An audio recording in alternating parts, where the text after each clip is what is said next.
And I'm back. Ha! Real quick, I told y'all, part 2, we back. The Queen done invited me down here to the buttes. I'm at the top of the rocks. Like, this shit is crazy. You can probably see the city behind me and swimming pools on both sides. They got jacuzzis up in the mountains and all types of shit. I'm gonna have to sneak up here one of these days. I came here back when I was in high school. I went to the prom. Me and my date came to dinner here. And I've always told myself I was gonna come back, but the Queen brought me back.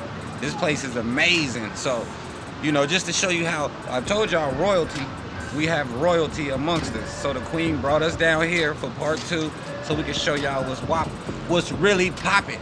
You know what I'm saying? I was finna say what's whopping, but you know, so y'all, you know, OGs might not understand what the WAP is, but the young kids, y'all know what the WAP is. But Queen, yes. Thank you for coming back. Thank you so much for having me. Like, I really, really do appreciate you taking out the time and just, you know, tapping in with us and letting people know your story and just making it real. Yeah. You know? Yeah. But I want to jump right into this. Okay. Because at the end of part 1, yeah. when we ended part 1, we were speaking more so about your marriage. Yeah. And so moving forward past your marriage, how has that been with you, like reinventing yourself and moving forward with your life since? You know, it was difficult because I was a wifager. I was a wifager, you know what I'm saying? Like his wife, and as well as his manager, and as well as the mother of course, our son. You know, he's a stepfather to Chiron, you know, my oldest son, and then I'm a bonus mom to all 8 of his children. Yeah. You know what I'm saying? And having to manage that and see what baby mama wants to work with me and which one doesn't, you know. That's real talk, yeah. You know. And I think what it was it was good. You know, I learned a lot about marriage with that. You know, I learned a lot about how, you know, you hear about power couples. You know, that's not an easy thing to do. Yeah. You have to, like, okay, from this time to this time, we're going to talk about business. We're going to handle business. We're going to conquer the land. We're going to travel, whatever. But then I had to, like, I started, like, every Friday night would be date night. Like, no phone, nothing, date night. But we got so caught up, like, I'm helping him with the Pillage 2 album, you know, getting him all the, like, helping him with all the production, you know, and the features. He did stuff with everybody on there, you know, like the Pillage 2. And then on top of it, we had a skateboard line, you know, and that was like unheard of at that time, you know what I'm saying, like of a rapper having, like, he didn't skate, but everyone loved that Woo symbol, yeah, you know what I'm saying, yeah. And having like an official Killer Bee skateboard line. And we did New York Fashion Week. We had a radio show on your radio, on FREEZ radio, you know, the Kings and Queens show, yeah. You know, and having to balance that out and as well as everything else we was doing. So, and it was funny because it was a couple of times where he was like, are we having date night tonight? Like, like, just making sure. Because I was so tunnel vision as his wifager that sometimes I forgot how to be his wife and how to be his companion, because I was so in business mode, you know what I'm saying? And so he was like, can we have date night? Like, I'm missing that, you know, like us going out and coming like somewhere like this to the buttes and overlooking the city, or going, you know, just little things like that matters. And he started seeing, like, wow, like that really makes a difference, you know? You know what's crazy? I used to have not a wifager, but I used to have my wife do a lot of my booking. Yes. And so, like, she would, like, book the hotels, book the flights, book the rental cars, like, just handle all of the logistics of my travel. Yeah. And one day I got to Denver and my card didn't work. Yeah. And I called her and I'm like, how the hell you didn't send the money to the car? Blah, blah, blah. Yeah. And then she was like, it's done. So I went to another car place and it just did it. It worked. And I'm like, why it didn't work at the other place? Yeah. And then I boom, and I done screamed at her and I done talked crazy to her. Yeah. And then when I got home, it was like, damn, I gotta, like, really realize that this shit is for real. And then I told her, I said, you can't work for me no more. Because I need somebody I can fire. Like, and I can't fire. that's the thing, in the family, you can't do that. You know, and with him, there was times that I know that he was all like, I'm gonna find another, and I'm gonna find another manager. So what I would do, because I already knew that dynamic, because I've been in the business for a minute, you know. So what I did was I found a tour manager to go on the road with him, you know, because there's certain things and this is just be real. You know what I'm saying? He's a man in hip hop, been around for a long time. He's gonna cheat on me. You know what I'm saying? Like, he's gonna do what he's gonna do. And it's like, I could try to block and do what I do or whatever, but it's like, at that time, I was like, you know what? I need a tour manager to handle this. I handle the home with all the children, as well as I'll be the business manager from home. I make sure that he's ready to go for Coachella with Wu-Tang, because I was not only managing his career, but also the Wu-Tang 20th anniversary tour and that entire project. You know what I'm saying? So I'm not only dealing with him, but I'm on the phone with all the clan members and all of their managers, and we're yelling with each other about pay and all, you know, things from before we was even around, from 23. And we know, we now see that on the Hulu TV series. Yeah, that's a dope series. Yeah, you know, but all of that was realness. You know what I'm saying? Like that, the Showtime documentary, I was around during that time. So like, and so all of that, you see those nuances, I was dealing with all of that, myself and all the rest of the managers, you know what I'm saying? So it was a very hard balance, you know. I have to pat myself on the back, you know, whether he do it or not, I don't really care, because I know the works that I did. The thing is that I worked my behind off, you know what I'm saying? And I was able to, like, my love for him just showed in where I was able to provide for him, not only as his wife, you know what I'm saying, not only as a bonus mom to his children that I'm still in touch with. Those are still my babies, you know, those baby mamas are my baby mamas, you know what I'm saying. Shout out to Keisha and Shanae, you know what I'm saying. So those are like my baby mamas, and the grandchildren, you know what I'm saying. So, and his entire family, and having to work with all of that, as well as his career, you know. And so from that, I ended up, I couldn't, you know, I think what it was there's a thing that a lot of men have, and that is a strong ego and pride. Yeah. You know, and we say, I feel a lot of men say, I want a boss, I want a woman that's a boss. Yeah. I want a woman that is, you know what I'm saying, that could handle all of that stuff. I did all of that. And that ego and that pride, it still wasn't enough. And I had to sit back, and it was like, he wants this, but he don't want this. You know what I'm saying? And I can't continue to maneuver and try to change who I am for him, because it's killing me. It was starting to kill me, you know what I'm saying? And I put my music to the side. You know that. I put my music to the side. I put everything I was doing to the side, and to be there for him. And I just left. So as a woman, that's a beautiful necklace. That's your mother on there, huh? That's mommy. Yep. Oh, damn, that's beautiful. Yeah, that's beautiful. One. Whoever did that, give them a big shout out to Michaela Thompson for beautiful. doing this of mommy. I give y'all her information. Michaela Thompson. You give her any picture and she'll beat it for you. That's dope. That looks just like your mom. Yeah, she did an amazing job. That's dope-ish. That's dope as shit. But like, speaking to women, specifically women, when you find yourself losing yourself and being like in a relationship, and you like in love, this is your husband, you're putting your life on the side to be the wife. Yeah. How do you like lace your bootstraps up? How do you get yourself together and then make a pivot to just go into activism and go into all of the things that you did and that you're still continuing to do today? But during that time, what was it like mentally, and what did you do to help you make those transitions? I left. We had money. I left with nothing. You know, I left with nothing and my 2 sons. And I was just like, I'm done. I couldn't take everything, the adultery that he was doing, like all of that stuff. Like, I don't want this to turn into a blame game, you know what I'm saying? But because I've grown from where we was at, but I just couldn't handle it no more. And I felt like I was losing myself. So with that, I went out, flew out to Arizona. Back to the crib again. Back to Arizona again. My brother helped me get a truck. Shout out Julio. Shout out to Julio. He helped me get a Ford Explorer. And I was all like, I was here for a month. You drove that Ford Explorer across the country. I was all like, I'm gonna go on this 10. And I wasn't planning on staying in Atlanta. What happened was I was like, I'm gonna drive on this 10, and wherever spirit is calling me to stay, I'm gonna stay. And I kept going. I went through Texas, and I was like, nah, this reminds me too much of Arizona. I need something fresh, something different.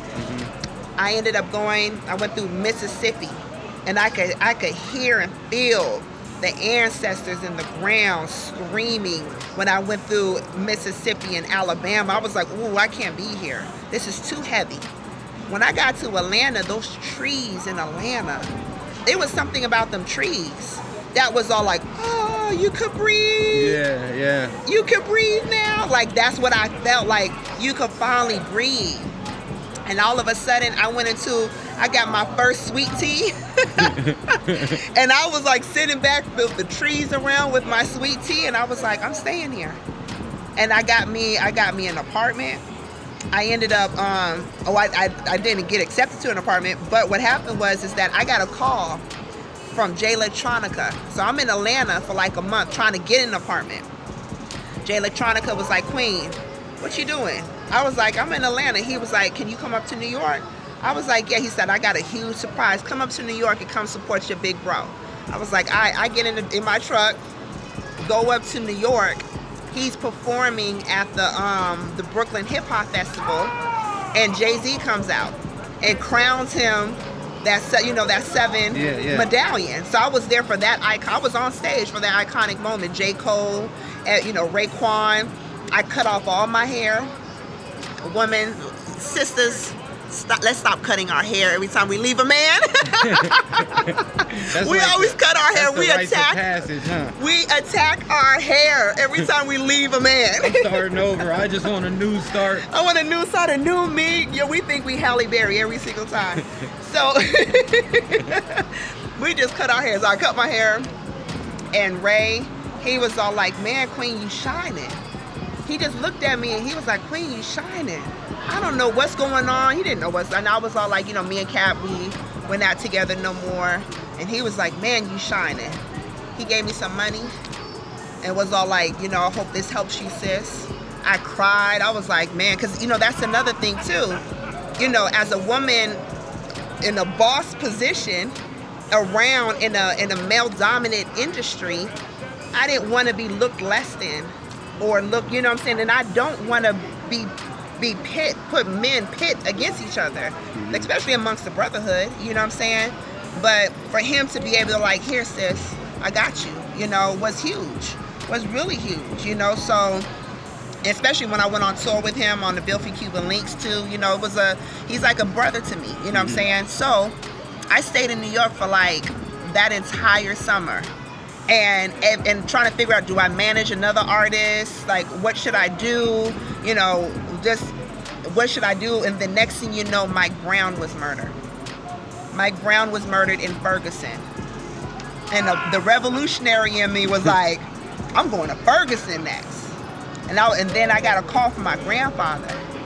The minister said, I need you to come to Chicago. I'm doing a hip hop unity conference. Basically, it was like Lil Durk, like all of the drill rappers, there was too much gang violence, violence happening. He wanted to have a truce and get everyone together. So I go out there, then he was all like, don't go to Ferguson.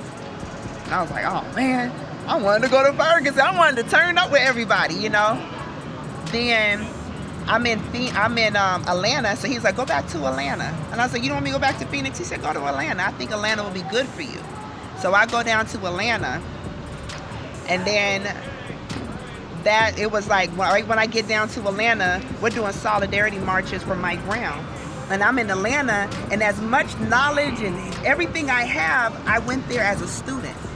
And I was like, I'm at the birthplace of the civil rights movement. I'm gonna learn from these people with the birthplace of the civil rights movement. I don't know nothing compared to their culture and where they come from. I'm not from the South. So what I ended up doing was just being a student, like, hey, you guys need help with flyers, being a servant for everybody. And they're like, oh yeah, I'm helping them. We on the front lines. After that, it was like family after family after family in Atlanta alone. that wasn't even Tamir Rice and everybody else. You know what I'm saying? It was like there locally. We shutting down freeways out there, everything in Atlanta. Then I get a call from Keisha Scott. She was all like, sis, guess who got murdered? The police killed him. I said, who? She said, Romaine Brisbane, here in Phoenix, Arizona. And I was like, what? I was livid. Yeah. I spoke to his baby moms. You know, I've been knowing that, you know, we know everybody. She told me the story, what happened. I broke down crying. And I was like, I'm on my way. I'm on my way to Arizona. We're going to shut this place down. And that's exactly what we did. And we never stopped for an entire month. I ended up staying out here and just was all like, no, we're going to make this city uncomfortable, you know? And from that, the family did get a settlement, you know? That's not true justice. You know, they did get something. That officer, Mark Wine, was fired, you know? So there was results from that. Yeah. You know, and then from there, it was like, now I'm in full active. I'm not even, people are now hitting me up like, can you manage me now? Can you, you know? And in that process, I started journaling, and I would journal and put, and then sometimes I'll type it on Facebook and put hashtag journey to peace. And it was like aha moments, because mind you, even though I'm in the midst of all of this, I'm healing from my relationship. Me and Cap was together for a long time. I'm not dating or anything. You know what I'm saying? Like, I'm like trying to heal from this, because I'm trying to figure out who is Yonasda without these titles. It takes us back to our first interview when we was talking about how you could be going through something, but you're going through whatever you're going through individually as a woman, but you helping battle the United States. Yeah, and state by state. State by state. And so, and I was like, and I think that I was like, you know what? My healing is going to go through the work. I walk my prayers. That's dope. Say that again. I walk my prayers. That's dope. You know what I'm saying? Like, I got to walk. Hold on. Break that down for those who not paying attention and it might have went by. Break that down. I walk my prayers. So I got to go through it as I'm going through it. See, action, what they say, prayer without action ain't nothing. Right. You know what I'm saying? Faith without works is dead. Yeah. You know what I'm saying? So faith without works is dead. So but you got to walk through that. And in the midst of that, you're like, okay, as you go into the front line in front of a police officer, you're like, God, protect me, but I'm walking. Yeah. I'm walking, I'm going in front of this police officer, and I'm gonna say, F the police. You know what I'm saying? And I'm gonna talk as much as I can, and I'm gonna be putting my fists up as much as I can. And God protect me and cover me in the midst of this war. You know what I'm saying? So everything that I was doing, I was like, I'm in the midst of this, God protect me. God protect me, but I'm walking, and as you're protecting me, cover me, and guide me. So as I'm in the midst of a family member, give me the right words to be able to share in the midst of that action. I'm not sitting back and be like, oh, what should I say? And I'm at home and then going out in the streets. No, at that moment, it was like family, another person, and it was hitting home. You know what I'm saying? Kiki's son was murdered. You know what I'm saying? Lakeisha, Travion Davis, he was murdered by police. So all of this was hitting home. And I was just like, I was in this place, but in the midst of it, as I'm walking these prayers and being there with these family members and all of that stuff, I would get these aha moments. Because you could be ministering and praying with the family, and then it would be something like God is like, no, I'm talking to you. Right. Right. You know what I'm saying? Right. Yeah, you doing that, but this for you. This for you too. Yeah. This ain't just for them. This for you too. Yeah. And I was going through that. I was like, oh snap. So I would write down Journey to Peace, because it's a journey. Peace is not a destination. It's a journey. Mm-hmm. So out of nowhere, before you move on, I want you to speak to the importance of the black woman. Yes. And the role she plays. Like, when I think of a lot of different things that I've seen you do, even back to that one sister I said I interviewed the other day, Lexi, she got shot in the foot. out rioting and part of the stuff we had going down to downtown during that time too. Yeah. But I want you to speak to the fearlessness of black women and how it's really been you guys, from your mother to Surf Journal Truth to this woman to that woman to Coretta Scott King to Betty Shabazz. Like, it's always been powerful black women who are spearheading the movement. And now moving into 2022, 2023, 2024, it's women like you, Tamika Mowry, Erica Rye, all of these different women who are in the forefront, who are pushing the movement. And I want you to kind of speak to that, because there's a lot of little girls who's watching this. It's a lot of women who, like you said, at home praying, but they're not living through their prayer. Yeah. So I just kind of want you to speak to that a little bit. You know, Trayvon Martin, when I heard that audio, and I was looking at my son, Chiron, I was like, oh, I got to be outside. I think what it is, it's something genetically within our DNA. If we go back to slavery, even if we go to Africa, when they was taking our sons before throwing them on a boat, I think that something just hits all of us. Like, it's that motherly, it's instinct. I don't have to be your mother to want to protect you. You know what I'm saying? It's in me. Yeah. It's something in me. So I didn't have to know Eric Gardner to say I can't breathe in the streets. I didn't have to know Mike Brown to say hands up, don't shoot in the streets. I didn't know them. But I was like, nah, I gotta be out there, because I did not want my sons to go through the same fight that I'm fighting.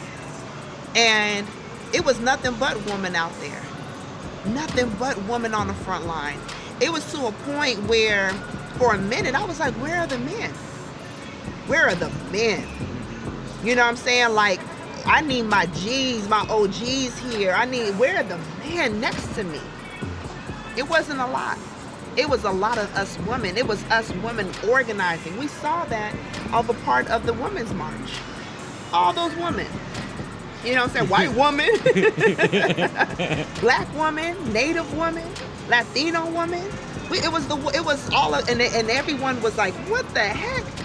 Because it was the time the Honorable Elijah Muhammad said, no nation could rise no higher than its woman.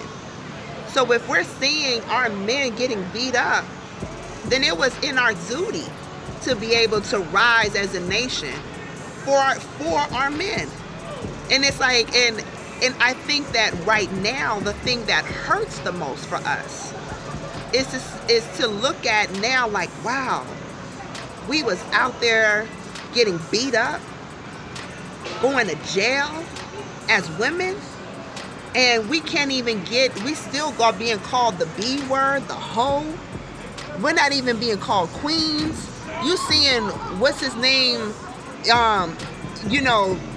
demeaning Megan Thee Stallion or shooting her in the foot. You know what I'm saying? These type of things, like, what? It's in our nature to cater to our men, to our boys, older men. We see older men, what do you need? At a barbecue. What is the elder man? Go get him a plate. It's in our nature to be able to be there. So I think that for us, it was just automatic. And when I was in Standing Rock, when I went to Standing Rock, it was the woman too. Speak on that for a minute. Like, tell the people a little bit about Standing Rock that's not familiar about what's going on out there and what it's all about. So what happened is that in the midst of all this act, of police brutality, I got a call from someone, and I'm going to get into Standing Rock in a minute, but this is a reason why I want to get into it first, is Flint. Mm-hmm. I got a call from a friend of mine, and he was all like, my niece is dying from lead poisoning. And I was like, why? What, the paint? Because, in Baltimore, they have all the, the lead paint and all that. He said, the water. I said, the water? I don't get it. Like, I didn't get it, And he was all like, well, we need your help. Can you come? I was like, how am I going to help? Water? Was it pipes? Let me send you a water filter. You know what I'm saying? Yeah. Like, I didn't get it. He was like, come up here.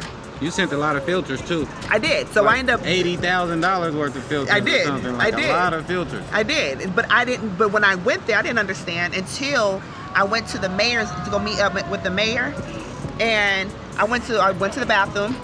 Normal, you go to the sink to wash your hands. It was a sign. The water's still running. Mm-hmm. It was a sign that says, "Do not wash your hands. Use the water bottle to your right." And I said, "Oh," that's when it hit me. I said, "Oh shit! Wait, it's everywhere." And I think sometimes I have to go physically see. Mm-hmm. You know what I'm saying? And I thought about the mother that's a single mother with all these children that is automatically, go wash your hands, go get in the shower. And that they imagine all of these children having to wash their body with a water bottle. And everyone was sending water bottles and saying, wash your entire family with a water bottle. Cook with a water bottle. They couldn't use the free water that the city provided because the pipes were bad. Mm-hmm. And they didn't want to fix it. And I was like, oh. So I did Hip Hop for Flint. Hip Hop for Flint is still my biggest hip hop for today. That was like 56 cities globally that did a fundraising event all on one day, like Hip Hop for Haiti. And we raised money for water filtration systems that actually take the lead out. And I'm talking about like we have plumbers go to their house and do a water filter on their entire home. It wasn't just like over the sink, like through their entire home. And they gave them new filters every month to make sure that they were good. Mm-hmm. I went to every water company, with filtration system, Googled, and I said, send your filter to Flint. Let me see if it works. Send your filter, and we tested it. And guess what? The one that worked was an old guy, and God bless his soul because he just passed away. But it was an old guy that had a filtration system right up the street. Right up the street, like family-owned business, and he used reverse osmosis filtration systems. Mm-hmm. And his was the only one out of all of the hundreds of ones I had sent to Flint, right up the street in Ann Arbor, Michigan. Wow! And I was like, wow. So after Flint, we had Justice Arouse. Mm-hmm. The 20th anniversary of the Million Man March, Justice Arouse. I went on tour with my grandfather. I went to all of the cities, and that was the first time that I ever went on tour with the Honorable Minister Farrakhan. And I told him, I said, I've been on tour with the Wu-Tang on my own tour, but yo, I've never been so exhausted touring with you.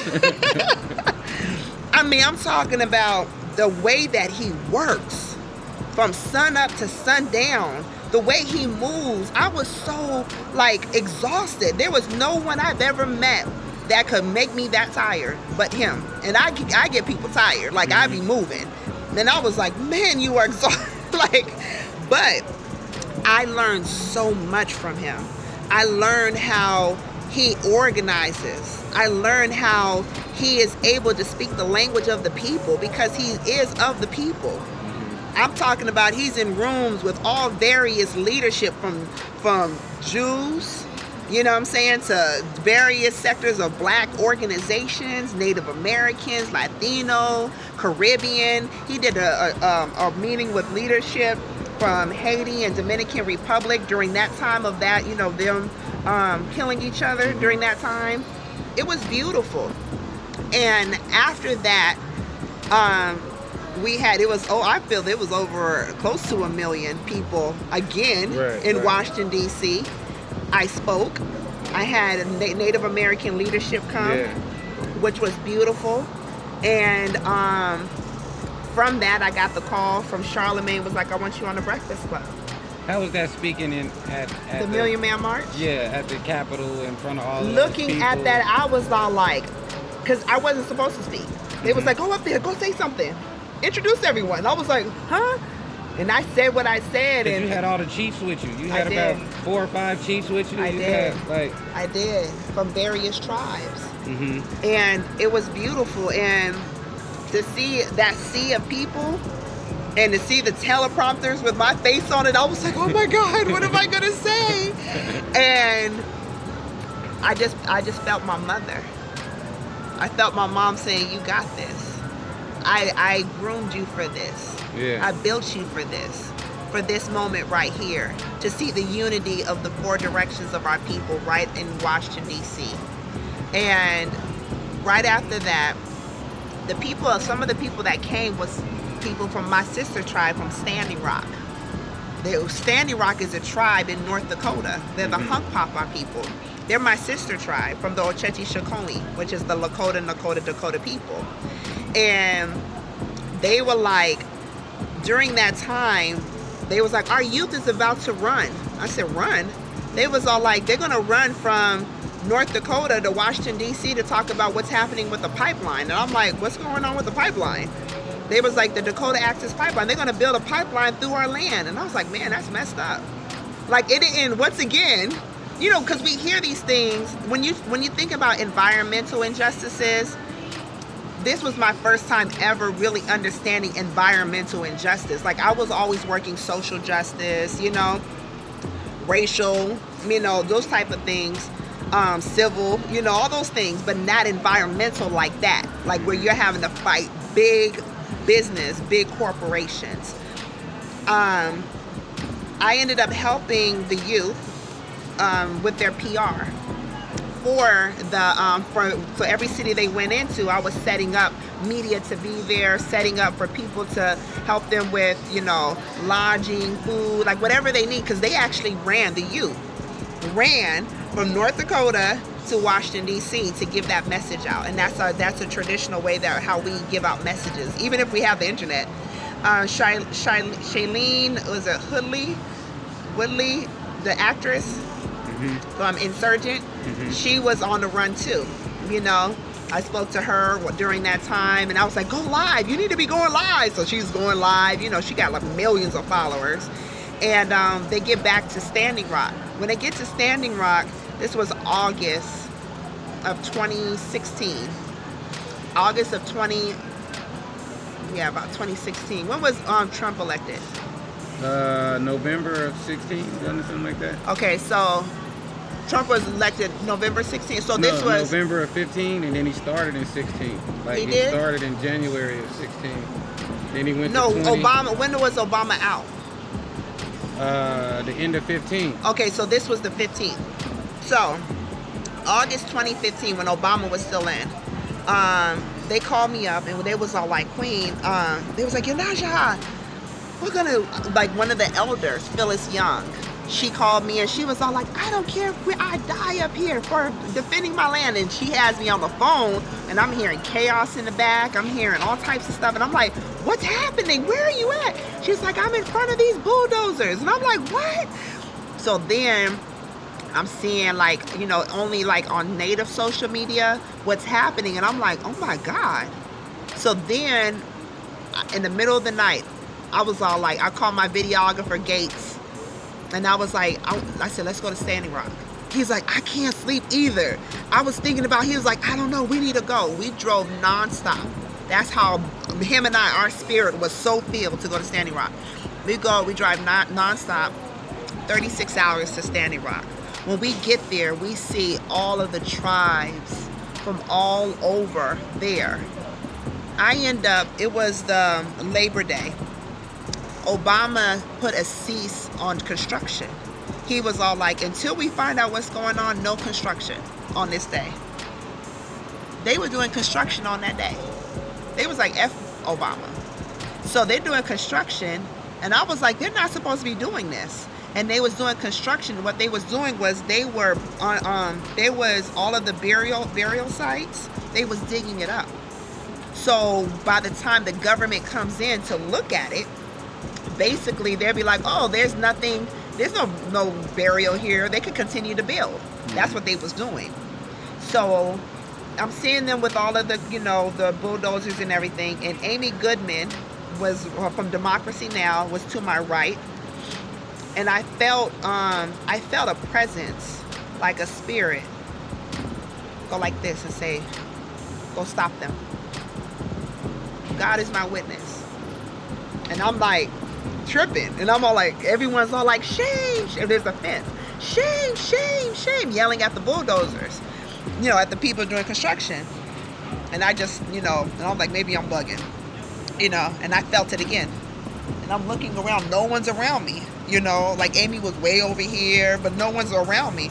And I heard right here, go stop them.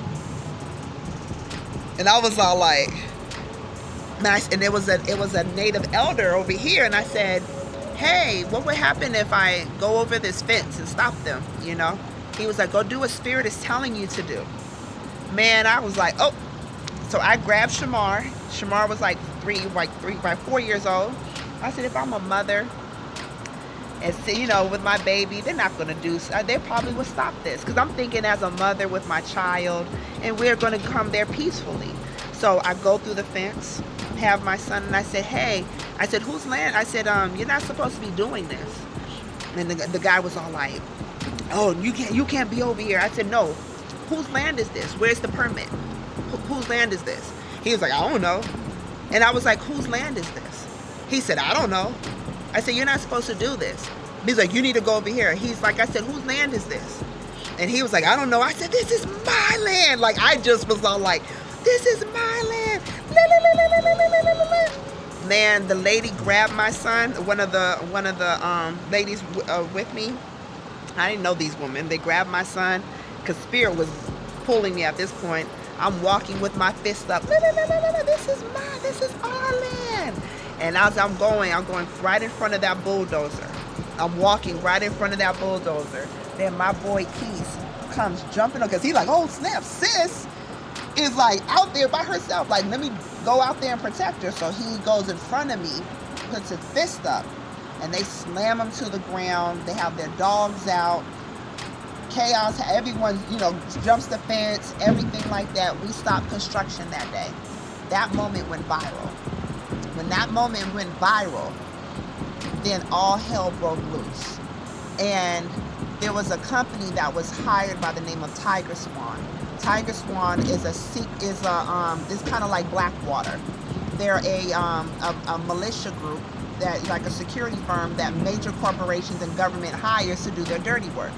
They hired Tiger Swan after that moment, after it went viral. And there has been transcripts. The Intercept.com has found there was a whistleblower that submitted some transcripts, and in there was the fight was all social media propaganda. Let's make sure that we control the narrative on social media. In that, my name was in there as make sure no black activists, organizations go to Standing Rock. Continue to keep the division between black organizations, black people, and native people. And because I am black and native, I said, oh man, I'm even going harder, you know? They ended up targeting me as a meme and all types of stuff. And at the time, all this stuff didn't come out yet. So imagine I'm getting hated on from social media. I'm like, oh, I thought everyone loves me. And when I was in Standing Rock, the love was real. And I'm like, why is it only on social media? But see, from my understanding of, you know, the FBI, all that stuff from my mom going to prison, I was like, oh, this is that here on the internet. So it just clicked for me. It wasn't like oh my God, what's happening? You know what I'm saying? Like, I already kind of knew. I was like, oh, I see what's happening.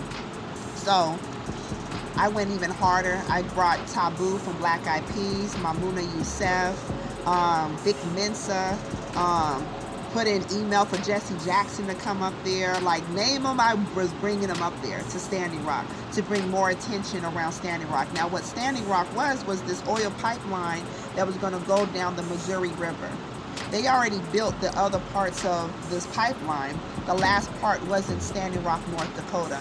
That was our treaty land. So those were my ancestors that signed this treaty with the government to make sure that we own this land, that they can't do anything. But this government has always broken many, many treaties and always stolen land. So they didn't even care. And so big banks like Chase at the time, Wells Fargo, Bank of America, SunTrust Bank, all of these major banks was behind funding this oil pipeline. So we created a defund. We got we got cities to defund these banks because of the oil pipeline. So the city of LA defunded. The city of New York defunded out of Chase Manhattan Bank.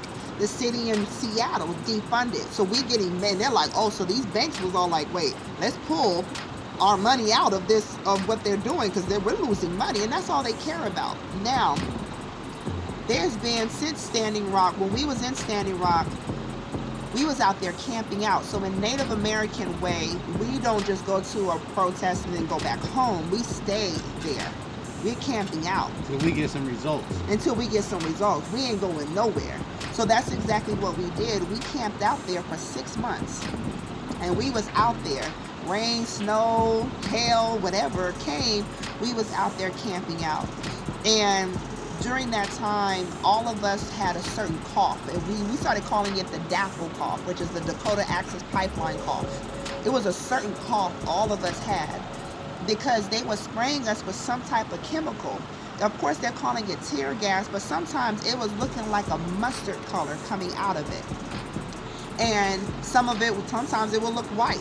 Sometimes it will look like yellow. It was weird chemicals coming out of their machine, you know, their things, while they are trying to get us to go back, and we're saying prayers. All we did was go to the front line and just pray, singing our songs, praying. That's it. They put water cannons, sprayed water cannons on us, these chemicals on us. There will be a fighter jet circling our camp sun up to sundown. The only time they will go down is to go fill up again.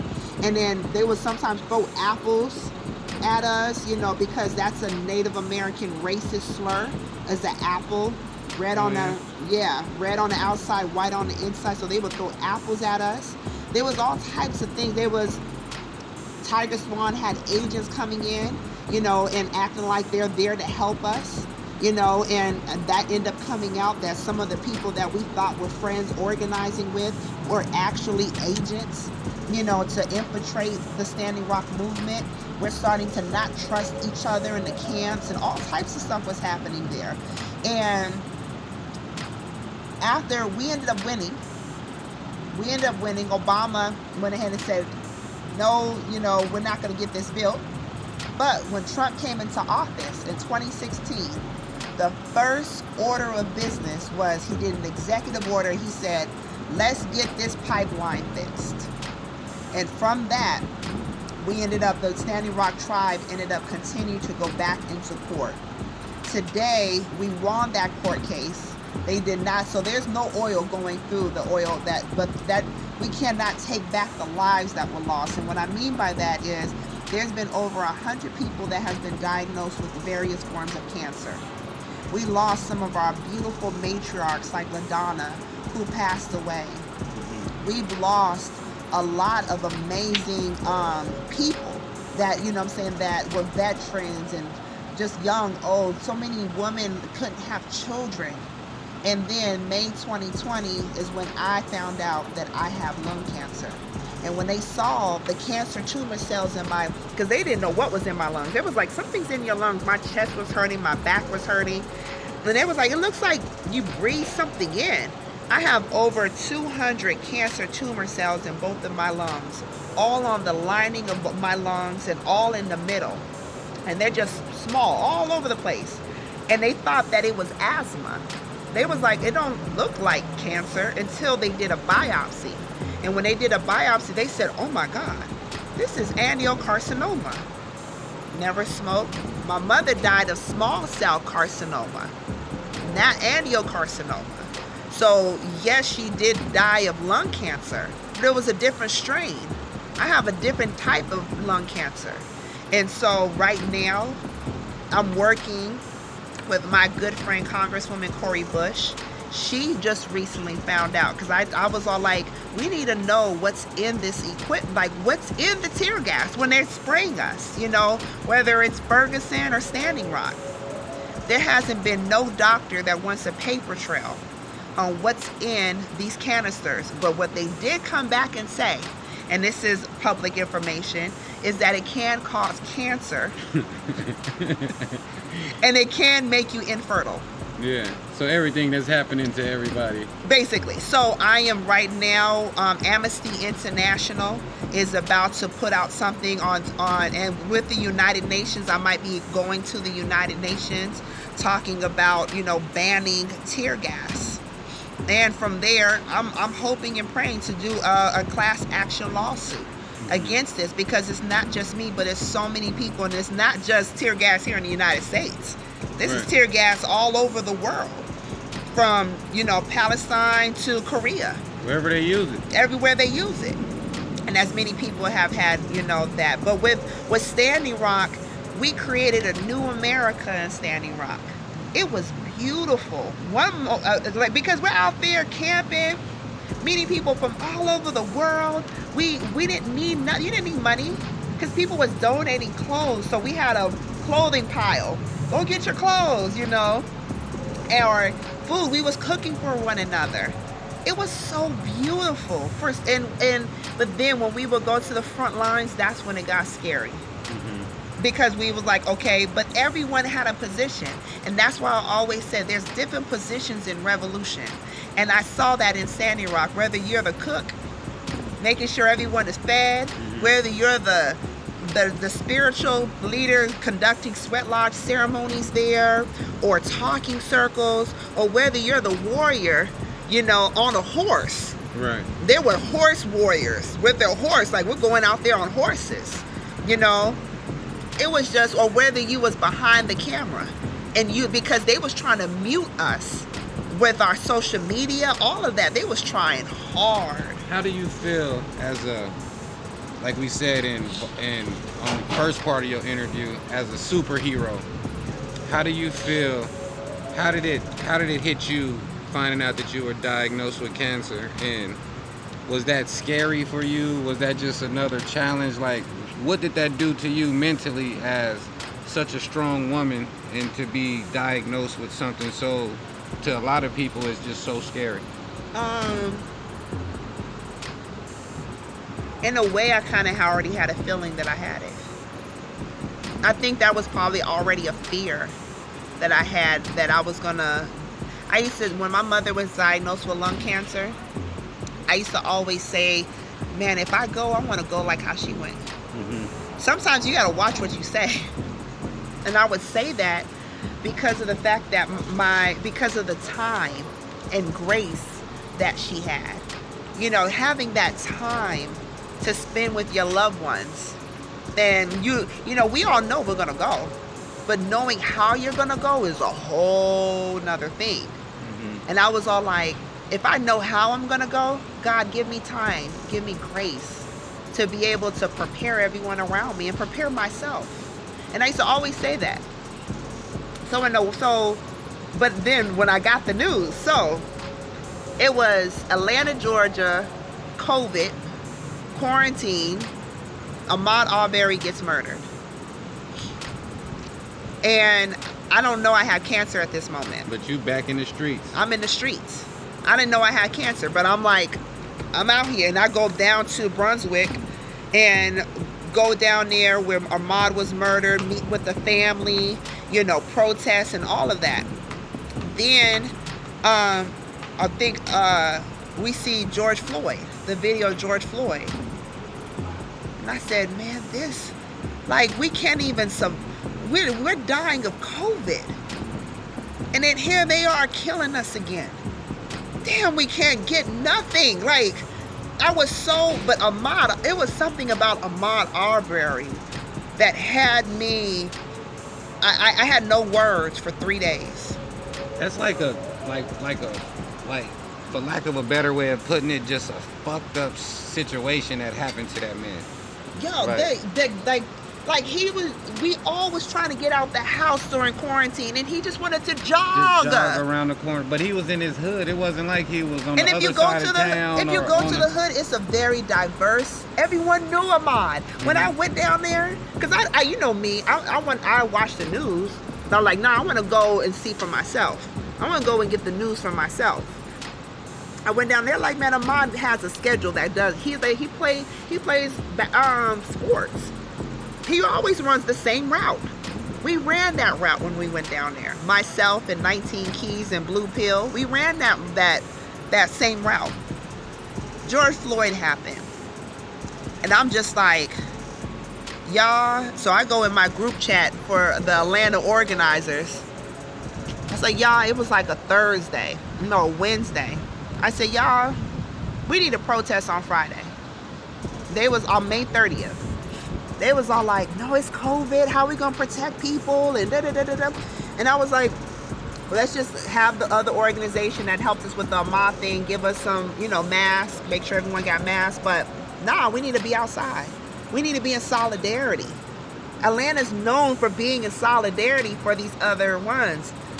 In that short amount of time, May 30th, that morning, my doctor wanted to meet with me and was like, I want to give you your results on what we saw in your lungs. I was like, all right, cool. And I was like, yeah, because I got a protest at the CNN building to go to. So I go, and my brother called me. He's like, hey, what you doing? I was like about to meet with the doctor. He's going to tell me what's in my lungs, and then I'm going down to the protest at the CNN building that I just organized, for George Floyd. He was all like, all right. So I go and meet, and my brother's on speaker. I was like, you want to hear? He was like, yeah, I hear. So the doctor was like, all right, you wanted me to give you the news? And I was like, yeah. He was like, you have angiocarcinoma. And I screamed at the top of my lungs, Freeze. And my brother was like, calm down, calm down, calm down. I was like, ah. I just screamed. And then he was all like, wait. He was like, I know you're thinking of your mother. He said, but we have advanced so much with lung cancer that there's so many different things that we can do that it's not a death sentence no more. It's actually a lifestyle change. And I was all like, okay, talk to me, doc, and I said, what stage am I? And he's like, I'm not going to give you a stage. And I was like, no, tell me. He was like, it's in both of your lungs, but I'm not going to give you. I said, how long do I? He was like, I don't know how long you have. How long I got, He was 30 real. days, I got 2 months. How long He was all like, no, he said, I'm not giving you none of that. You're gonna be here forever. He was all like, because it all goes down to you on what you want. Mm-hmm. Where's your mindset at? If you feel you're going to go, you're going to go. If so he was real like that. I was all like, okay. So I called the minister. I'm like, Grandpa, Mm-hmm. I just found out I got cancer. And I'm telling him, and he was like, okay. He said, I know you're scared because of your mom, and, and he was like, and whatever Allah has planned for you, I have your sons. I'm going to make sure your sons are good. But he said, I don't feel anxious. And I was like, he said, talk to your doctor, and if you need a second opinion, another doctor, let me know. But he said, I don't feel anxious about this one. And I said, okay. So I was all like, okay. So now I'm like, what? Do I not march? Do I go home and lay in the bed? Like, what I'm saying? Like, what do I do?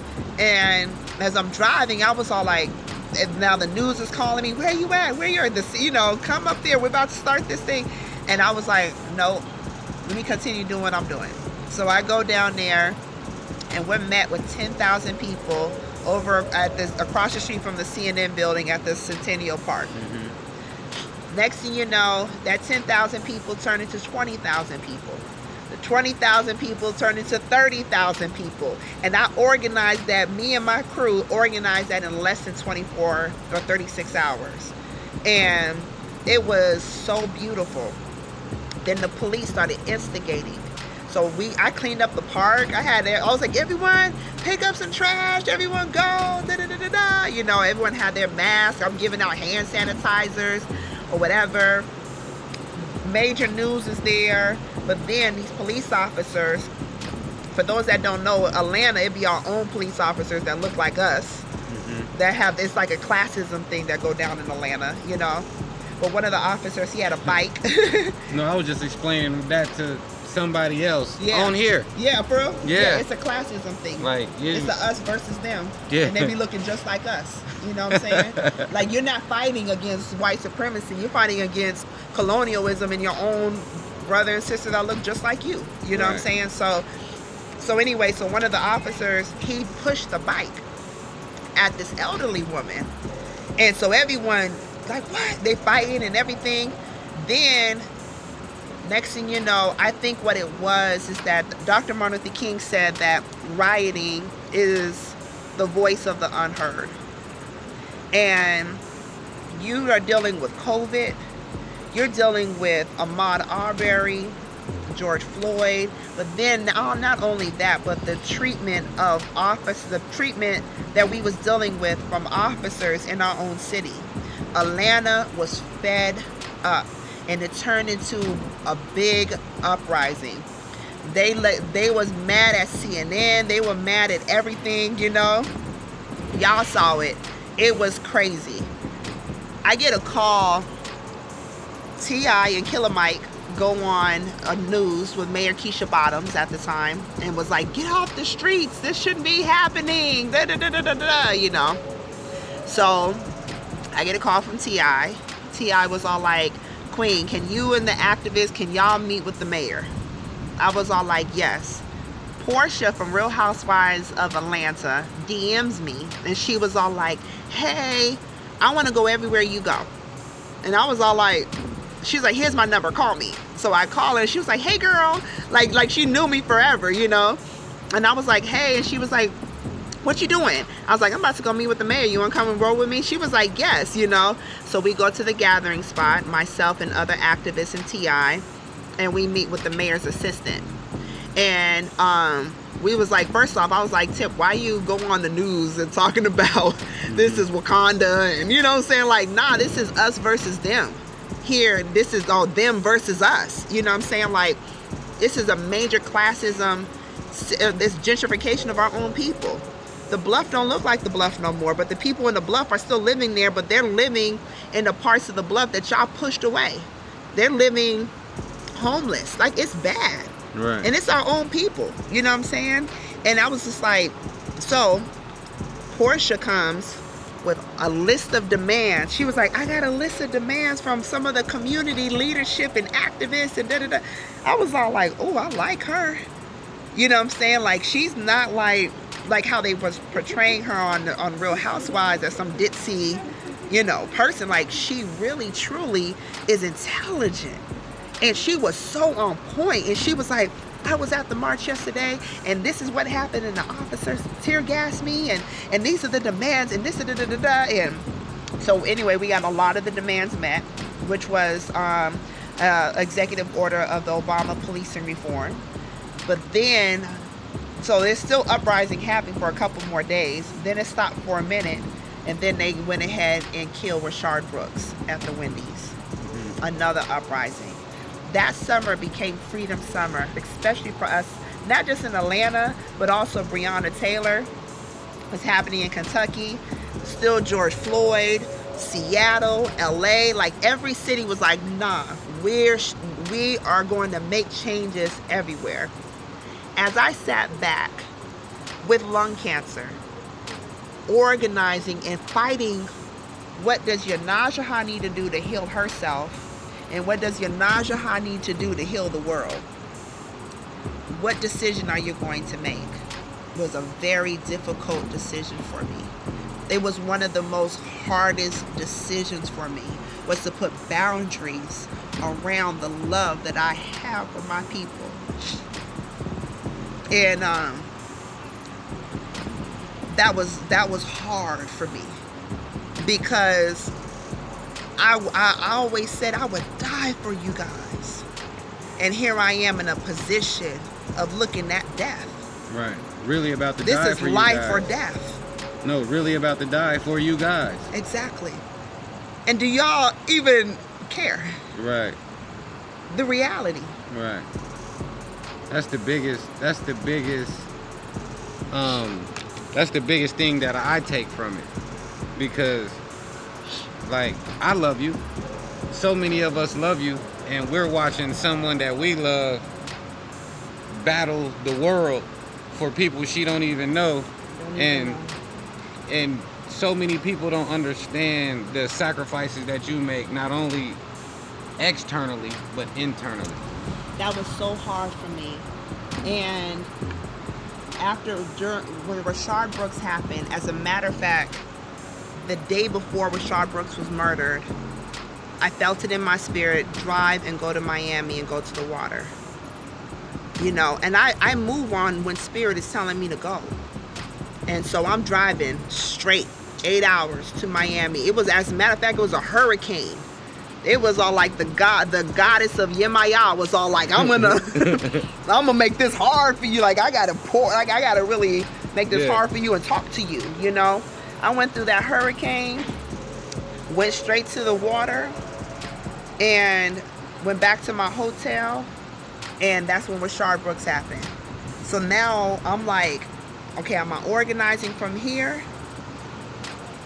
And I was like, okay.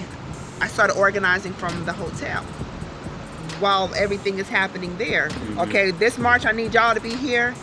Then it was a march and Little Baby shot his music video.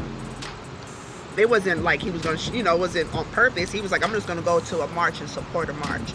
It was Ludacris, T.I. So I'm organizing this march, and it was the youth that was there. And one of the youth called me up, and she was like, sis, I know you want to be here. And I was like, I do. And I'm crying. Because I'm like, I want to be outside. You know, I want to be there.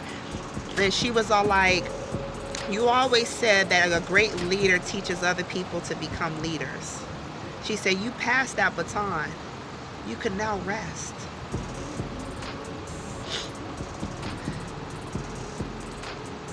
You could take a breath, you know what I mean? And when she said that,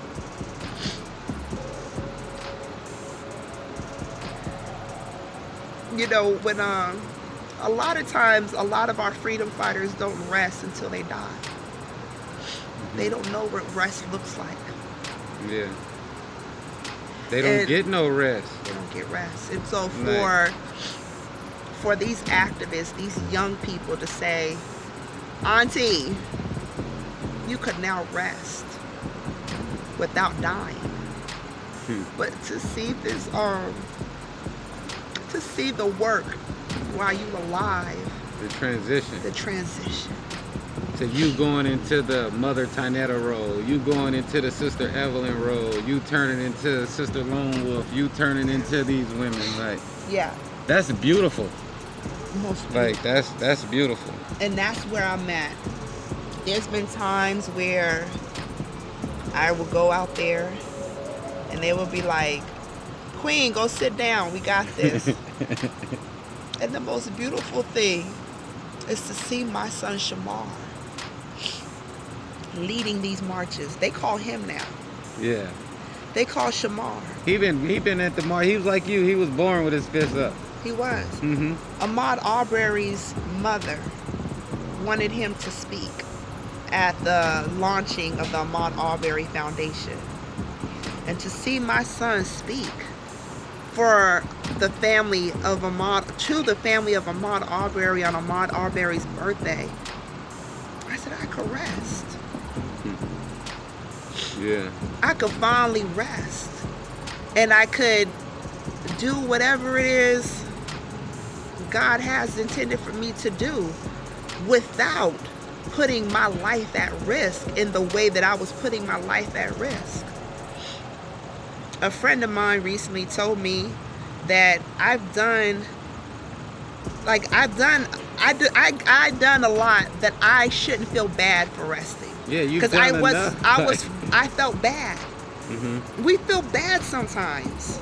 Right. So then I had to check my ego and my pride. Is it my ego That just want to do everything? that want to do everything and be all up in the camera? You know what I'm saying? Or am I really, or do I need to, like, I had to really go in and check myself. And so I went to our study guide in the Nation of Islam study guide of the basis of community development is self-improvement. Yeah. I didn't even get past all of that. I just stared at it. Yeah. I said, because I already read it before, and I'm like, the basis of community development is self-improvement. I'm looking at all my comrades. I'm looking at Tamika Mallory, my song, Linda Saussure. You know what I'm saying? I'm looking at Sean King. I'm looking at Kimberly Jones. I'm looking at Gerald Griggs. I'm looking at everyone out there on every platform, news and all of that. And I'm not even nowhere near all of that. And I'm like, okay, what is it that we're missing? We're doing a lot of pointing, a lot of demanding, and this government hasn't given us shit. So I went back to the study guide. The basis of community development is self-improvement. We're not looking at the man in the mirror. We're not doing it in a dope way. We're not doing it in a way where it's like, we always say, go to counseling, go get therapy, go find a therapist, go do yoga. You should breathe more. You should do this. You should do that. Start a business, buy land, da-da-da-da-da. We say that. But do we provide a platform and an outlet for people to do it? No. We give them apps. We give them a phone call and say, go call this person. That's it. We give them a meme. Yeah. You know what I'm saying? But I said, oh no, I'm starting revolutionary healing. And our moniker is the basis of community development is self-improvement. So the first one I had was outside. And I was like, we're going to have 5 healing sessions. A counselor, do one-on-one counseling, therapy or whatever, various forms of therapy, art therapy, yoga, fitness, how to start a business, a griot session of a person that's been through a lot and just sharing their life story to be there. I do it on the 3rd Sunday of every month. And we are now a year and a half of revolutionary healing. We've had between 100 to 200 people. And then in November, I do a big one where it's a Friendsgiving one. And I took it back to my mother, how my mom during Thanksgiving or Thanksgiving would recreate Thanksgiving and make it more like for the family, but educating everyone about the real Thanksgiving. And I was like, I'm gonna do that in Atlanta. And it's been so lit that the city of South Fulton just recently gave me my own day, Queen Yonasda Appreciation Day, November 21st. Man, congratulations, Queen. Thank you. You need Queen Yonasda Day all across this bitch. You need the national. But before we get ahead of ourselves and we look up and this interview is over, I want to go back to where I jumped in. Yeah. And you was getting ready to tell us about the first time Charlemagne called you to get on the Breakfast Club. When Charlemagne called me, so I've been knowing Charlemagne for a long time. I've been knowing, and this is another thing too that is very key, is that never ignore the man, the underdog. Never ignore the person with the camera that's recording someone that's a major celebrity. Never ignore the intern. You never know where people is going to go. And so I think with all of my relationships, I've always just befriended all types of people. I met Charlemagne, he was like at the time I think working with Wendy Williams, the man behind Wendy Williams, you know, doing writing and producing and all that. But someone that, you know, not everyone will be like, oh, Charlemagne, like how he is now. And me and Charlemagne became really good friends. We met on Twitter, as a matter of fact, years ago when Twitter first started, because I'm really into tech and all that stuff. And I never asked him, oh, let me be on this or do this or whatever, you know. He actually told me how he wanted to do the Breakfast Club. He actually told me like where he saw himself. Like everything he's doing right now was already in his vision, his game plan, way before it started. When I was friends, you know, when I first met him. And so I'm so proud of him now because, and if it's still the same game plan, where he's going to go is going to even be much more powerful and influential, especially to black culture. And so he's the only famous black man that wears the most honorable Elijah Muhammad around his neck. Yeah, he like loves, no one else wears the most honorable Elijah Muhammad but Charlemagne. Yeah, He loves the minister. He loves the teachings. His family was in the nation, you know. So yeah, it's deep in him, you know. And so and that was our connection. He was like, "Oh snap, you the minister's granddaughter," you know. I wanted him to come to Savior's Day. At the time, they didn't know who he was, so they was all like, "Wow, why are we gonna fly him?" You know. But now, you know. But I was like, "No, he's gonna be," and because I always be rooting for the underdog, you know what I'm saying? And so, he did interview the minister. He called me. He's like, "I want to interview the minister." I was like, "Call Brother Don Enoch and set that up," you know. So he did for the Breakfast Club. So after the 20th anniversary of the Million Man March, he was all like, "You know what tomorrow is?" I said, "What?" He said, "Indigenous Peoples Day." I said, "What is Indigenous Peoples Day?" He said, "Come to New York." And I was all like, "For what?" He was like, "Get on the Breakfast Club." I was like, "Okay." So I ended up going. I ended up driving and going on the Breakfast Club. And exactly like how you and I are here talking, you know, I was like talking to my friend.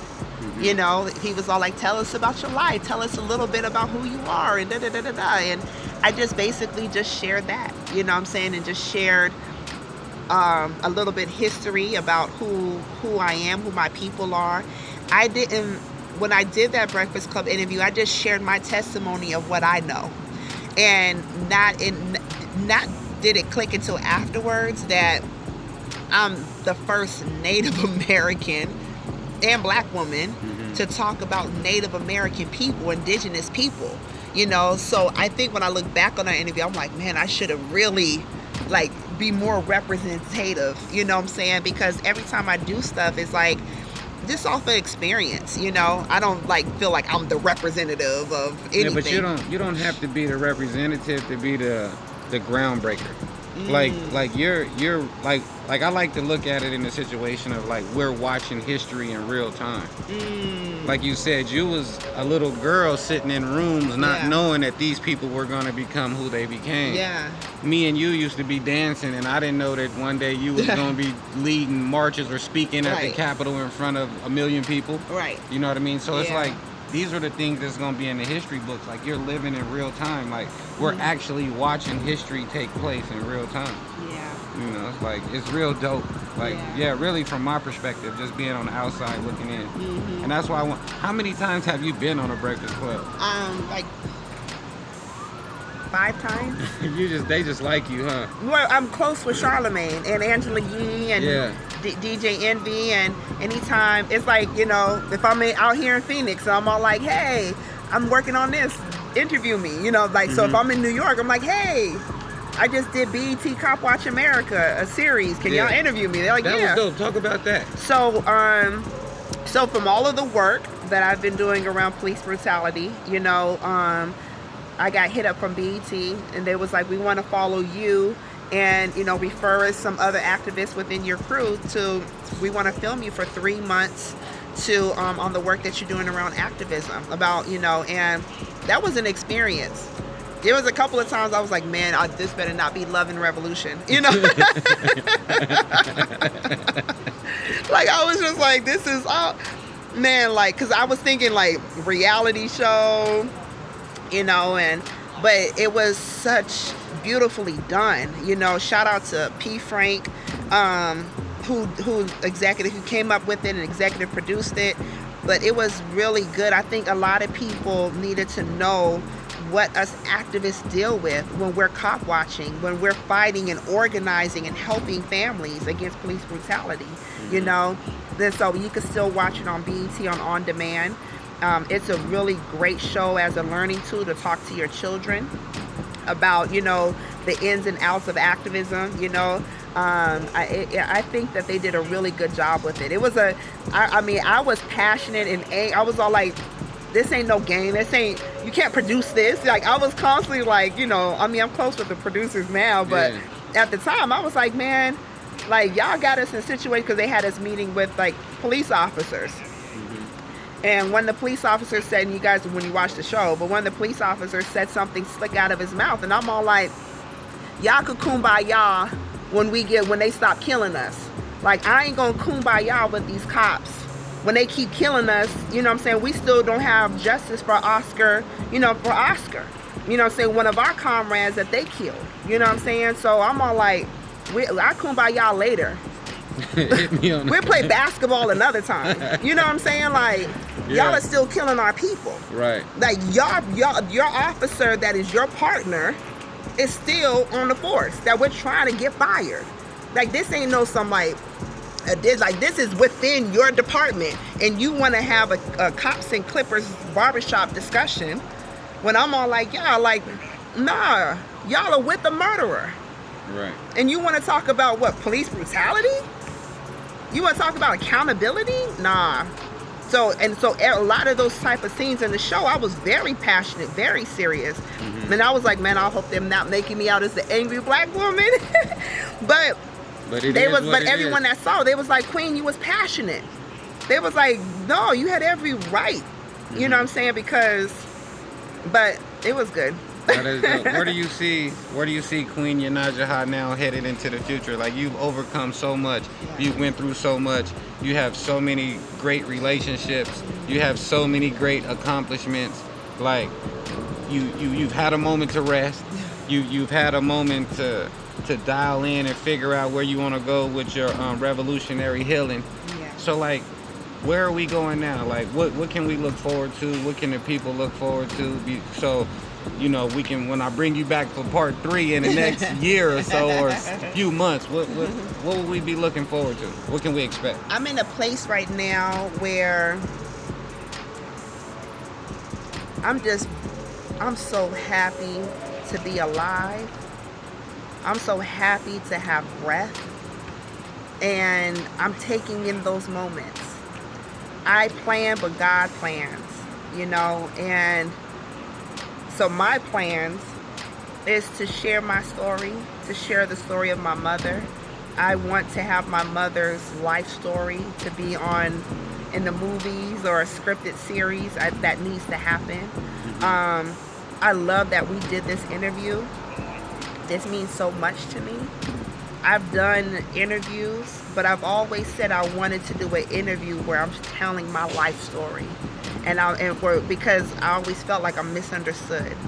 And so this moment right here is enough for me, because I've always wanted to do this. So it's these little bucket lists that I be having, like, okay, I want to do this, I want to do this, you know, and I'm accomplishing those. I'm striving to accomplish these bucket lists, you know, to travel more, you know, and to be able to give my son a strong foundation of legacy, you know.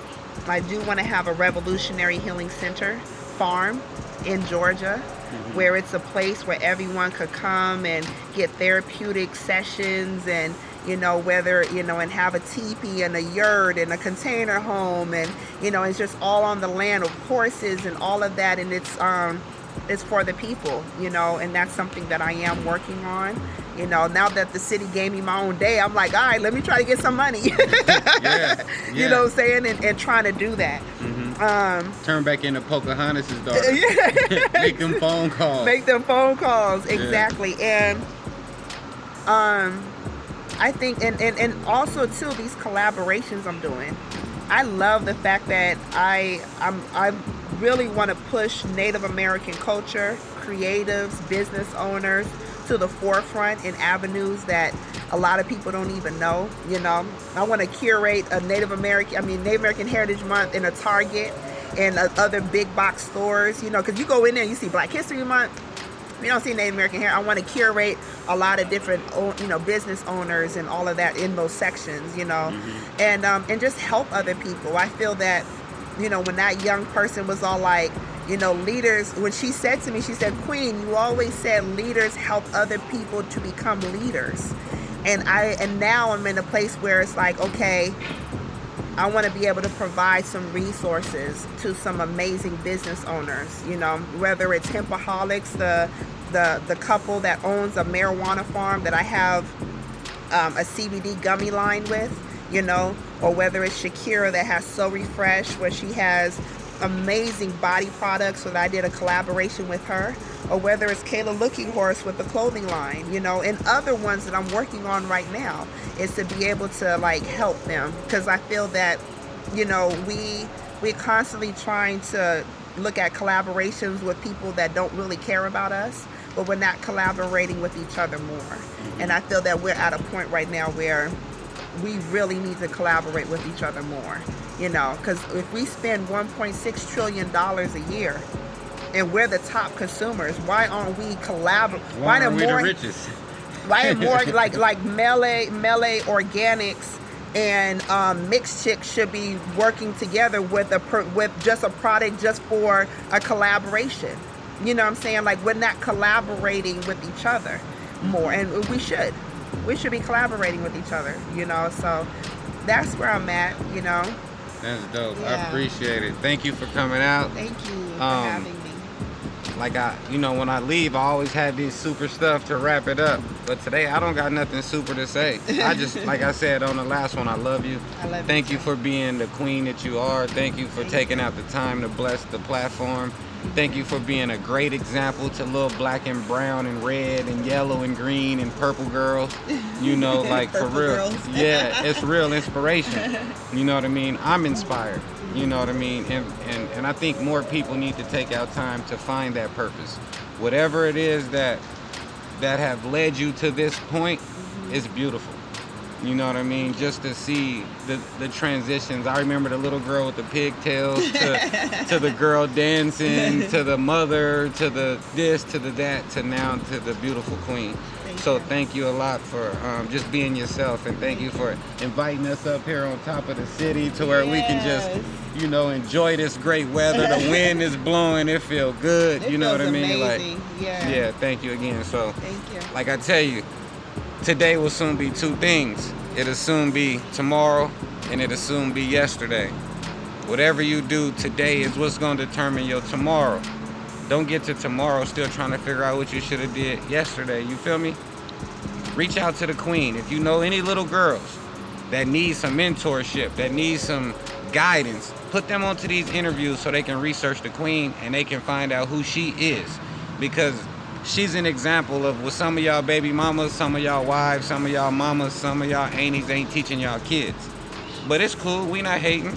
Just let them know who she is. And let them know that they can go out and touch a beautiful black woman, red woman, brown woman, green woman, purple woman, all put together. Like I told you on the last one, she's the queen of the melanated people. Oh, I'm not. So rock with the queen. And we out. It's your boy FREEZ, live from the Buttes on top of the city, man. Fuck with us. We out. Peace.